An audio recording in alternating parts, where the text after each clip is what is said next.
Nesse instante eu saúdo aos amados irmãos da Igreja Atalaia de Cristo, na paz de nosso Senhor e Salvador. É com muita alegria que eu me dirijo aos irmãos para uma reflexão a respeito da Palavra de Deus. E para tanto eu gostaria de convidá-los a abrir as vossas Bíblias em Atos 16, a partir do verso 16 até o 20. E o título é A Cura de uma Jovem Adivinhadora. Aconteceu que, indo nós para o lugar de oração, nos saiu ao encontro uma jovem possessa de espírito adivinhador, a qual, adivinhando, dava grande lucro aos seus senhores. Seguindo a Paulo e a nós, clamava, dizendo: Estes homens são servos do Deus Altíssimo e vos anunciam o caminho da salvação. O caminho da salvação. Isto se repetia por muitos dias. Então Paulo, já indignado, voltando-se, disse ao Espírito: Em nome de Jesus Cristo, eu te mando retirar-te dela. E ele, na mesma hora, saiu. Vendo os seus senhores que se lhes desfizera a esperança do lucro, agarrando-o em Paulo e Silas, os arrastaram para a praça, à presença das autoridades, e o levando-os aos pretores, disseram: Estes homens, sendo judeus, perturbam nossa cidade, propagando costumes que não podemos receber, nem praticar, porque somos romanos. Levantou-se a multidão unida contra eles, e os pretores, rasgando-lhes as vestes, mandaram açoitá-los com varas. Amados e queridos irmãos, nós estamos vivendo num momento conturbado por conta da ameaça de morte pelo vírus Covid-19. E o Brasil, nesse instante, já passa de 11 mil mortos. E o mundo todo está abalado. Mas o que tem essa palavra a ver com esse momento? A palavra de Deus, ela nos diz lá em João 8:32, conhecereis a verdade e a verdade vos libertará. Paulo, ao passar ali, estava ali na cidade de Filipe, lá no norte da Macedônia, pregando o Evangelho do nosso Senhor e Salvador Jesus Cristo. Ele ia passando para orar juntamente com Silas, e por diversas vezes foram abordados por uma mulher que tinha um espírito adivinhador. Amados e queridos, e Paulo sabia, na verdade, que aquele espírito, embora estivesse falando uma verdade, que os apóstolos estavam ali pregando, pregando a salvação, era um espírito de engano. E Paulo ficou, na verdade, indignado com aquilo e também, de certa forma, inconformado por ser diversas vezes abordado por aquele espírito. E ele, de imediato, o repreendeu. E o espírito afastou-se daquela moça, trazendo um prejuízo grande para os seus senhores. E aí vem uma questão que nós buscamos no texto, que é a questão de que Paulo poderia se omitir e passar sem, na verdade, agir da forma que ele agiu. Mas, amados, nós somos servos de Deus, nós temos o Espírito Santo de Deus, e ele nos incomoda diante da injustiça, diante de um ato lesivo, diante da prática do ilícito. E por isso que Paulo, ele retornou e determinou que aquele espírito retirasse daquela moça. Será que Paulo, na verdade, ele não tinha consciência de que aquele ato dele traria consequências? que aquele ato dele não poderia, na verdade, trazer tanto a ele como a Silas uma represária por parte das autoridades que assistiam todos os dias aquele ato ali, onde aquela mulher adivinhava muitas coisas, e tinha, na verdade, a permissão e a essência das autoridades. Paulo, aqui nos diz no texto que ele foi levado à autoridade daquela província e lá foi açoitado. Eles tomaram várias chicotadas e depois foram levados ao cárcere.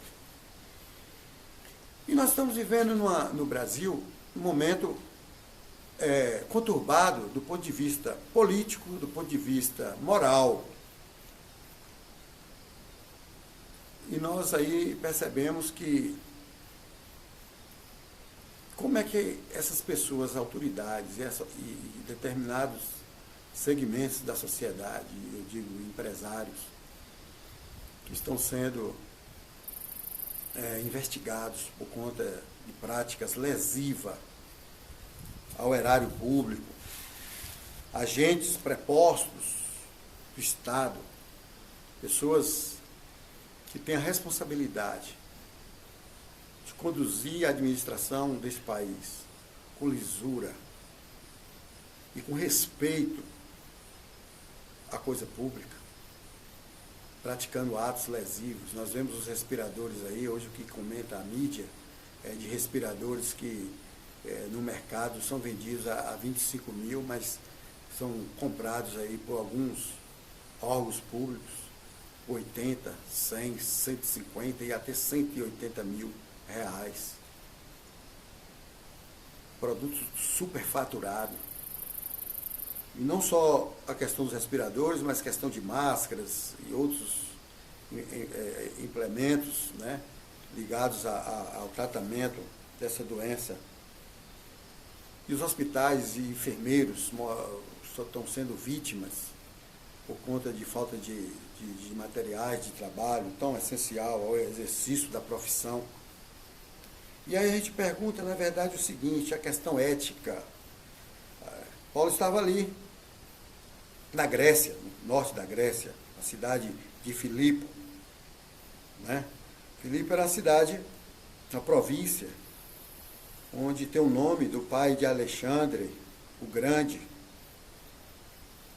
E, na verdade, amados, vocês notam que os senhores que eram proprietários daquela moça, né, que o serviam, eles logo arrogaram a presença da autoridade. E aquelas autoridades, na verdade, elas eram coniventes com a imoralidade e a indecência. E a postura de Paulo é uma postura ética, uma postura moral, um comportamento ilibado que deve, na verdade, nortear a vida cristã.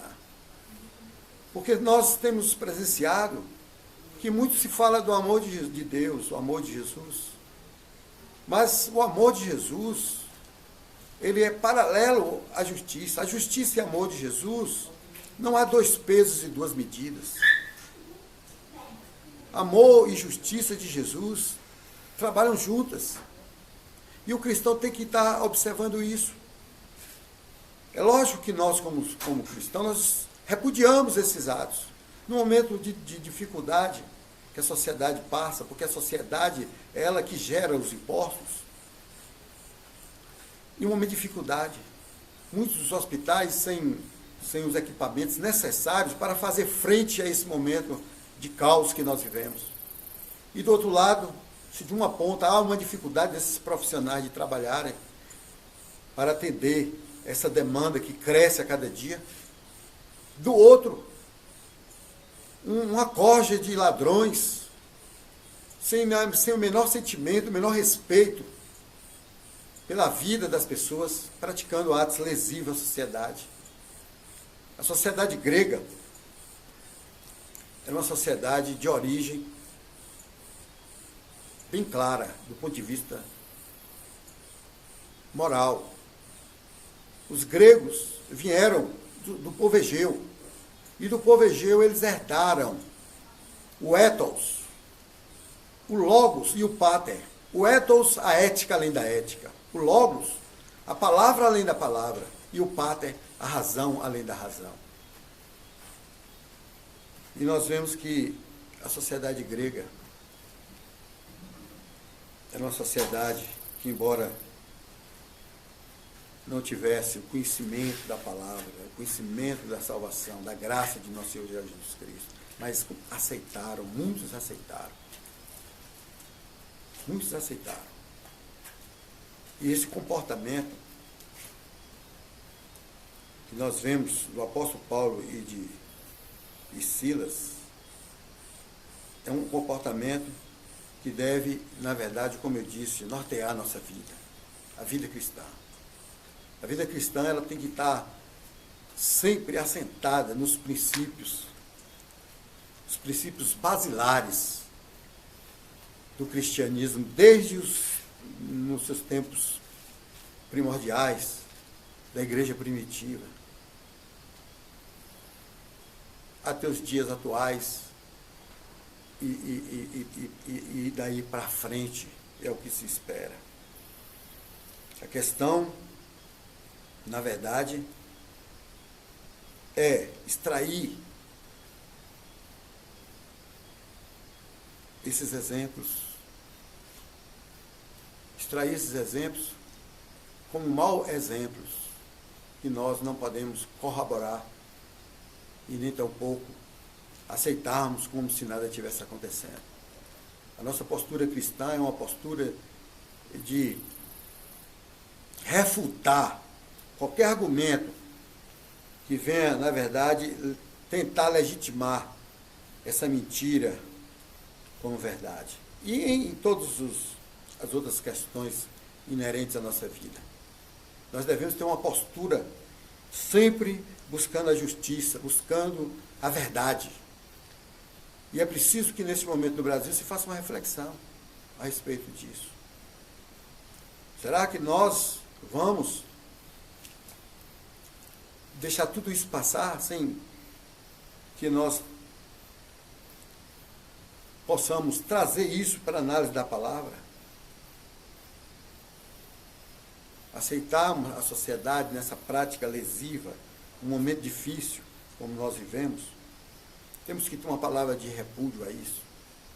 Temos que ter uma palavra de denúncia também, porque nós buscamos a verdade. E é por isso que o versículo que está lá em João 8:32 diz assim: conhecereis a verdade e a verdade vos libertará. A verdade ela deve nos perseguir todos os momentos da nossa vida.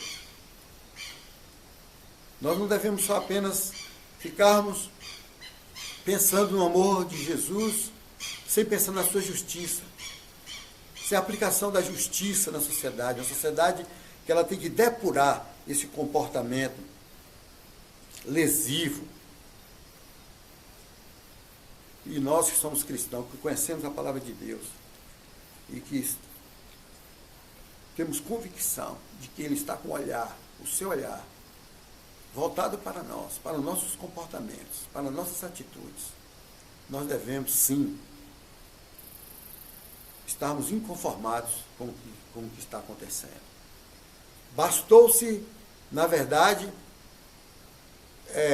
fraquejar a lei de responsabilidade fiscal, para que maus gestores venham malversar a coisa pública, num momento difícil como nós estamos vivendo.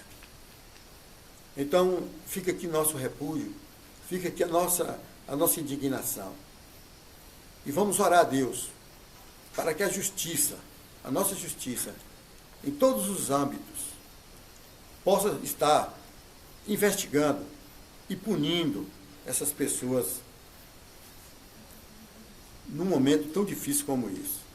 Eu acho que a partir daí nós vamos ajudar a sociedade a tecer um novo comportamento. dentro dos padrões da justiça de Deus. E o apóstolo Paulo, ele é bem claro quanto a isso, quando ele diz lá em Romanos 12, do verso 1 até o verso 3, diz assim: rogo, pois, irmãos, que apresenteis os vossos corpos como sacrifício vivo e santo a Deus, que é o vosso culto racional. E não conformeis com este mundo, não conformeis com este século, não conformeis com essa situação, mas transformai-o com a renovação da vossa mente. E o que deve haver na nossa mente é, na verdade, atos de justiça, atos de repúdio, de denúncia contra esses que malversam a coisa pública. E que Deus possa nos abençoar. Vamos nas nossas orações rogar a Deus para que a sociedade brasileira ela seja uma sociedade fiscalizada pelas autoridades. E que aqueles que praticam o ilícito sejam, na verdade, punidos, não só apenas processados, mas punidos para que sirvam de exemplo para outros que possam querer praticar tal ato. E que Deus nos abençoe, e que Deus fique conosco. É o que eu peço nessa hora. Amém.